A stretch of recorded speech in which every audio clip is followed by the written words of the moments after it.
you are is fucking fantastic. How can we help you get more of that? Hiya! You ready? Yeah. Hi, my name is Ellie. I am an empowerment and lifestyle coach, and I help people like you live vibrantly. I have 5 tips for you on how to move from burnout culture to burnout and hustle culture, because hustle culture equals burnout, to vibrant living, which is like you've got energy to do what you actually want to do. How amazing is that? Actually, you know what? Comment below if you are hustle culture or if you're vibrant living. Tell me which one you are, and I'd love to hear from you. One of the key things that I do with clients is I help them step away from hustle culture towards vibrant living. Vibrancy isn't something that you are just wake up and born with. It is a daily practice of putting yourself as a priority. It's about being who you are, being what you need in that moment, rather than hustle culture, which is like push, slam it, kill it, slay it. If it's not a full body yes, it's a full body no. You gotta do more, you gotta be more, you gotta be better. This constant need for more and this constant kind of underlying aspect of who you are is not good enough. Vibrant living takes the opposite approach, and it says who you are is fucking fantastic. How can we help you get more of that? Okay? So number 1, I want you to repeat this after me. Write it on a post-it, write it on your mirror, say it to yourself every day, whatever it is. This is what I do every day. And it is, my vibrancy is more important than other people's views. Okay, my vibrancy is more important than other people's views. And that just means who you are is way more important than who other people think you are. And that's hard because we're used to a certain amount of external validation. And if you are anything like my clients or me, you are used to praise. You're good at what you do, you're successful, people love you, and you're very used to it, that external validation. And it's not a bad thing. We're social creatures. Like, screw this idea that we shouldn't need other people's validation. Like, we do a little bit. The danger is when how other people view us becomes more important than how we are in ourselves. That daily practice of reminding yourself, my vibrancy is more important than other people's views, is gonna get you. It's gonna restructure your thinking. My vibrancy is more important than other people's views. Say it with me. Comment below with a heart if you're into it. I know I am. Number 2 is feel your fucking feelings, the bad ones especially. Here's the thing, I'm gonna give you a secret. Emotions are just information. They're not bad, they're not good. It's what we choose to do with them. And all of this hustle culture of like, just get through it, it's teaching you to ignore the information that's coming through. So feel your feelings. And that can be scary, it can be overwhelming, I get it. It's not always comfortable to feel sad, to feel anger when we've been trained to not do that. You can do it. One of the expressions I find really helpful for this is you can sitting with it is different from sitting in it. Okay, we tend to think that we're going to get overwhelmed with the emotions, and we can sit there with them and have a dialogue, and it can be very powerful. So just practice that. Practice, what am I feeling right now? Do I have words for this? Do I have language? Where did that feeling come from? And I'm mixing up feeling and emotion, but potato, whatever. But feel it, get curious. Like, what am I feeling? Why am I feeling this way? What is this feeling allowing me to do? Is there some information that I need? And you can just play around with it.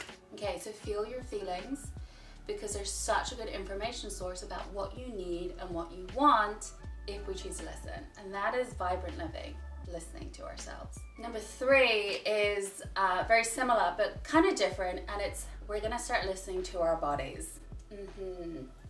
We are. Start listening to your body. Pleasure, pain, does it need you to rest? Sometimes my body is like, you know what, lady, we're done. You get to listen to your body and respond to it. Our bodies are so smart. I talk a lot about the nervous system in my work, and I'm not going to get into it here because there will be future videos on that. Our bodies are where so much good, smart information is living, and we start to build awareness. And through awareness, we start to make really empowered choices about what actually suits us rather than whatever hustle culture is telling us to do. Okay, number 4. I love this one. Start tapping into what you actually want. And this sounds so basic, bitch, but in the coaching industry, we don't necessarily have the best, we're not known for being the funniest people. I'm not gonna lie. One of the running jokes in the coaching industry is like the hardest question is asking people what they want. And then every single time people are like, oh, I should really know what I want. And people are floored. When you actually ask people what they want and they don't have an answer, it's hard. Often we're just doing stuff because we're told it's what we should do. We're not even paying attention. And I get it. There's a little like voice in your head being like, no, Ellie, like I do what I want. Like I'm very smart, I'm intuitive, I get it. I'm not here to challenge your whole viewpoint, but I'm again gonna invite you to get curious. Like that's exactly how I thought. Like honestly, I mean, I think if I really did have a wonderful, beautiful life on the surface, it just wasn't making me happy underneath. And I think if you'd asked anybody like, well, is Ellie doing what she wants? They would have said yeah. And I probably would have said yeah. And it's only through this work that I've realized that I was doing what other people wanted me to do. This is a big topic, and noodle around on it and start playing around with like, what do I want? Start small. Start using this muscle in a very small way. Like, what do I want today? What do I want to eat? What candle do I want to buy? And really center what you want instead of like, well, the fashion magazine is telling me that I need to do this. One of the best ways I found to do this is to wear what you want. And here's where we start to expose, are you actually wearing what you want or wearing what you think you should? Are you wearing something that you think is flattering, that you think is professional, that you think people will think, oh, she's cool? Is that why you're wearing it, or are you wearing it because you want? Go to your wardrobe and get dressed for the next 5 days wearing what you want and getting playful with it. And I think it's gonna spark some stuff for you. Number 5, get curious. Get curious about why you're doing things a certain way. Start investigating, am I doing this because I want to? Or am I doing this because somebody else is inferring that I should do this? Is my whole 5-year plan based on somebody else's expectations for me? It's really important to get into the kind of nuances and the cracks of that.